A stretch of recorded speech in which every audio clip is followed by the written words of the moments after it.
This is WGN TV Channel 9 in Chicago, Illinois. It's 10 o'clock, 9 o'clock. Do you know where children are? This is the 9 o'clock news with Rick Rosenthal, Pat Harvey, Tom Skilling, and Bob Hillman. Chicago's very own 9 o'clock news team. Good evening, everybody, on this abbreviated version of WGN News at 9 because of the Cubs game that's going to follow immediately after. I'm Rick Rosenthal, alongside Pat Harvey, and here's what's happening on the WGN News at 9 on this Tuesday, on this Monday evening, May 11th, 1987. Top story 9 is in Washington, where Robert C. McFarland revealed in Iran-Contra panel on Monday that President Reagan did a far greater role that it is previously known in an effort to keep the Nicaraguan rebels keeping body and soul together.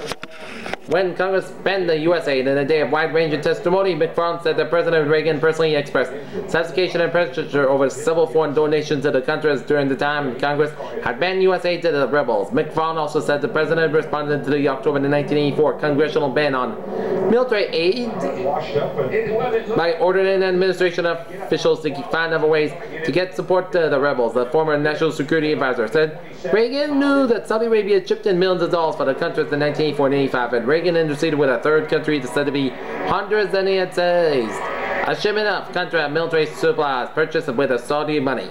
President Reagan had repeatedly denied he had known the diversions. Despite this, McFarland told the panel that he had gave explicit directions to his staff that the Contra supply operations to be conducted within the law, and he recounted how he told the aide Lieutenant Colonel Oliver North that some of his plans might be illegal. During dramatic testimony, McFarland also said that it is anguish over being pressed to pick which one of the 7 American hostages being held in Lebanon should be released in exchange for an arms shipment in Iran.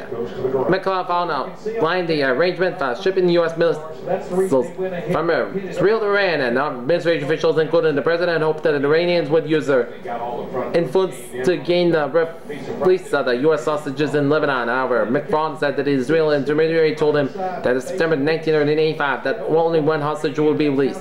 Senate Committee Counsel Arthur L. Ullman said McFarland, whenever he was asked by the intermediary to play God and chose one hostage. Yes, and I asked for Mr. Buckley. Mr. McFarland replied, referring to William Buckley, the CIA station chief in Beirut. McFarland said that the decision caused them a great deal of anguish. Instead of Buckley, it was the Reverend Benjamin Weir who was freed. Buckley is believed to have died in June. Here's Iran, here at a glance. What Reagan and former National Security Advisor Robert McFarland said that the President knew Saudi Arabia had chipped in millions of dollars from the Contra supply effort in 1984 and 1985. Gilded, McFarland said he contributed to a false chronology event when he scandal first broke to Gild to the President's role in the dealings all over North. McFarland said that he gave specific direction to the staff that the Contra operations he conducted with it in the bounds of the law, but we counted now that he told aid over North that some of his plans might be illegal. The hostages, he said that from Iran and Israel's first suggestion about the arms sales in July 1985 in his discussion with the President from the time that hostages were all critical factor in all talks. In Washington, an independent counsel launched a criminal investigation Monday of Attorney General Edwin Meese III's involvement with scandal-plagued Red Tech Corporation, and Meese said it will be sever business ties with his investment manager who sat on the Red Tech's board of directors.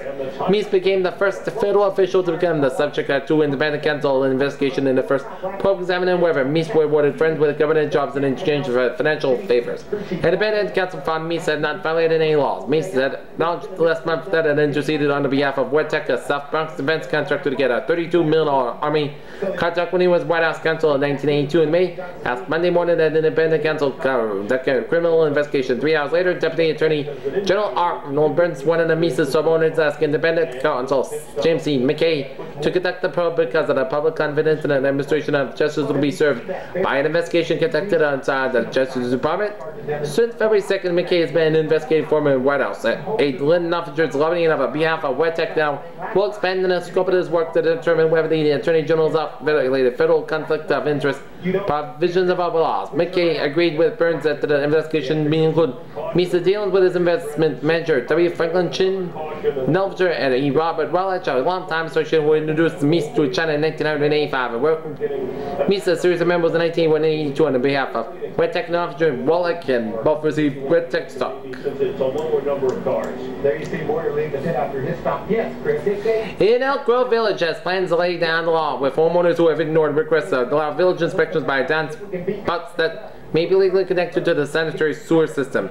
Under a measure that will be up for our village board vote tonight, homeowners will ignore or don't comply with the inspection request could face up daily fines up to $500 and a termination of water services. This would give us more ability to enforce inspections and should say to the people that are violating the village ordinance as well, said Mark Kiffin, administrative assistant for the village park works department. The inspectors are to comply with a court order on behalf of the Metropolitan Sanitary District, which is seeking to reduce the amount of the groundwater that flows into the sanitary sewer system that causes backups of flooding. Yet the village were not to meet with the MSD requirements that could be potentially face daily fines as high as $10,000 and a halt to any new sewer connectors, which would be put a lid on development. The village has already brought the business community into compliance with the restriction. When this plan was approved by the village board, the Public Works Department will begin sending letters out to the targeted homeowners who will be required to contact the village to set up an inspection. Of the 122 homeowners of the village plans to continue, 9 of them are known to be violation of the restrictions. The remaining 113 have failed to respond to their 3 village mailings to in 1985. The MSD began sanitary sewer repair orders in during 1973 after the federal government had adopted the Clean Water Act in 1972. The legislature was passed about over concern that stormwater was causing many deteriorating sanitary sewer systems to back up and with wastewater and other pollutants. If they just follow Kyle Busch all that long. The chairman of the case Senate committee this weekend plans to ask the U.S. Environmental Protection Agency to disqualify unsafe contractors from building up the deep tunnel and other federal-funded water project. Carol, how hard does Matt Kenseth battle his team? U.S. Senator Quentin Burdick, chairman of the Environmental and Public Works Committee, also will direct the General Accounting Office Congressional Investigative Arm to conduct a survey of safety violations on deep tunnel and other EPA-funded projects. We need to get a handle on the scope of the problem of the resources available to correct it, said Burdick. Democrat from North Dakota was considering Maheron's testimony on the subject. The workers are dying being should have put any unnecessary risk in the construction of EPA projects, we must take action, he said. Simply put, federal dollars should not be spent on companies with poor safety records. Burdick's concerns were sparked by a Daily Herald series that revealed a repeated pattern of safety violations among the contractors involved in the deep tunnel. A $3.7 billion pollution for a flood control project for Chicago and suburbs.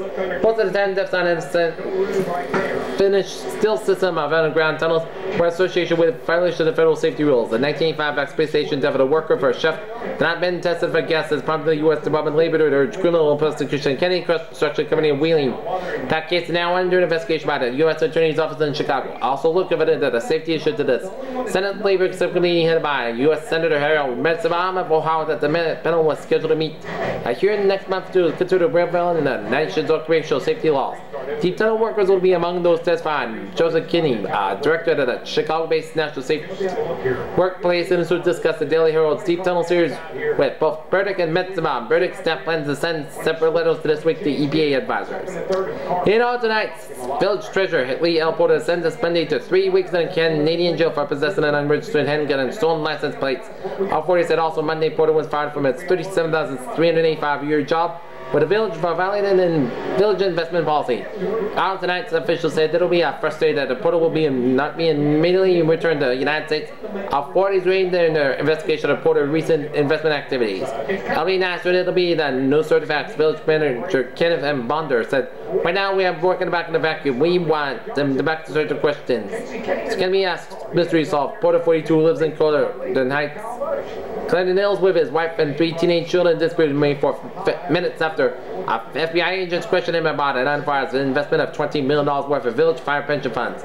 Federal authorities began investigating Porter when he alerted by a bank official that he had deposited into his personal bank account a $58,750 profit on the one-day purchase and sale of U.S. Treasury bonds. Porter was arrested Friday night at the Canadian border as he attempted to enter the country carrying a .22 caliber automatic pistol, at $22,187 in U.S. money, $58 in Canadian gold coins, $25 South African gold for grands, and $90 worth of diamonds and 50-cent places. At first, Porter gave customs affiliations a senior citizen vacation cost, and he was Robert Farrell, the automatic personal director. Porter later admitted it is true. And then officials discovered that the FBI fugitive warning issued last week with Financial firefighter was charged to Porter. Farrell, 59, said he never had a senior citizen identification card and suggested that Porter obtain a blank one and filled it on Farrell's name.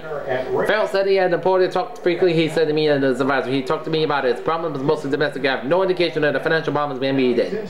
Porter was represented in court. And I think they made a great call a while ago when he was on pit road and that caution came out. They would have had to go. Road crews replaced speed limit signs on the Northwest Tollway west of Belgium Monday about new 65-mile-per-hour signs. The speed limit will be raised on the Tri-State Tollway north of Route 22 this fall after construction ends. If you look at his first 5 races, prior to getting injured at Arnold Club Speedway, I know he was in a position to win that race, but he only had 1 top 10 finish. So I think Klaus Bobby went on trial in the city where he once held sway at the Nazi Gestapo chief known as a Butcher of a Lion. Child development and specialists say infant exercise makes babies happier and healthier. Veteran Bears quarterback Leslie Frazier, who still hasn't recovered completely from reconstructive knee surgery, won't participate in this week's minicamp and might not come back this season. And your favorite old sneakers may be comfortable, but they can compete with a high perform. he seemed to really thrive on that. Men's athletic footwear currently market those on shoes now for every sport and activity imaginable from walking to squash. Like a dog chasing the mailman. Okay, now on the weather, a quick weather report with Tom Skillen. Take away, Tom. Okay, thank you. Right now, our current conditions at 9 p.m. What's this May 11th, 1987 on a Monday. Now it is now 9:11 p.m. in the evening time here in Chicagoland. 70 at O'Hare, 69 at Midway, 67 in Gary, and 69 at DuPage. Okay, our Chicagoland forecast goes like this. Chicagoland forecast goes like this. Okay. For today, mostly sunny skies and cooler. For tomorrow, highs and middle sunny tomorrow, but lower near the lake, north to northeast winds about 10-20 miles per hour. For tomorrow night, it'll be fair, lows in the low 50s, and Wednesday, it'll be mostly sunny highs and upper 70s, but lower near the lake. That's me for the WGN News and on this May 11th, 1987 on a Monday on Rick Roosevelt on side, Pat Harvey and Tom Skilling and Dan Burns, and have a good night. See you tomorrow. Coming next will be the lead-up man in Chicago Cubs baseball taking on the Dodgers on WGN TV channel 9 Chicago. Good night. See you tomorrow. Good night.